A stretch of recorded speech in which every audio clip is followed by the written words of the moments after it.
আজ রাখি বন্ধন উৎসব। আমার সোনার তো এটা দ্বিতীয় বছর রাখি। আগের বছরও দিদুন আর ওর ঠাম্মাম দুজন মিলে ওকে রাখি পরিয়েছিল, তাই এবছরও তার অন্যথা নয়। ওর দিদুন তো সকালবেলা চলে এসেছে আমাদের কাছে, আর ঠাম্মাম তো আছেই। আর এবারে রাখিতে একটা নিয়ম ছিল যে দুপুর 1:30টার আগে নাকি রাখি পরাতে নেই, 1:30টার পরেই নাকি শুভ সময়। তো ওই 1:30টার পর সবাই মিলে বসে পড়েছে ওকে রাখি পরাতে। যে সোনার যে কী আনন্দ, ওর সামনে এত লজেন্স, এত ক্যাডবেরি মিষ্টি সাজানো দেখে ও নিজেকে সামলাতে পারছে না, সেগুলো নিতে কী ব্যস্ত। আর শাঁখ বাজাচ্ছিলাম যখন উলু দিচ্ছিলাম, ও যেন আরও বেশি মজা পাচ্ছিল। এদিকে দুপুরে রান্নার আয়োজন করেছিলাম পুঁই শাকের তরকারি, শুক্তো, ইলিশ মাছের তেল, ইলিশ মাছের সর্ষে বাটা দিয়ে ঝাল, দারুণ সমস্ত কিছু আইটেম। এরপর সন্ধেবেলা মাকে নিয়ে একটু বেরিয়ে গিয়েছিলাম বাইরের দিকে।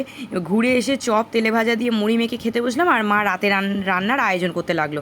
রাতের রান্নাটাও যদিও মা করেছিল, খাসির চর্বি দিয়ে ঘুগনি। এইসব করে মা গুছিয়ে নিয়ে বাড়ি চলে গেল। আর মা চলে যাওয়ার পর আমারও মনটা বেশ খারাপ হয়ে গেল। যাই হোক, সারাদিনটা এইভাবে কাটলো। চলো তাহলে, টাটা।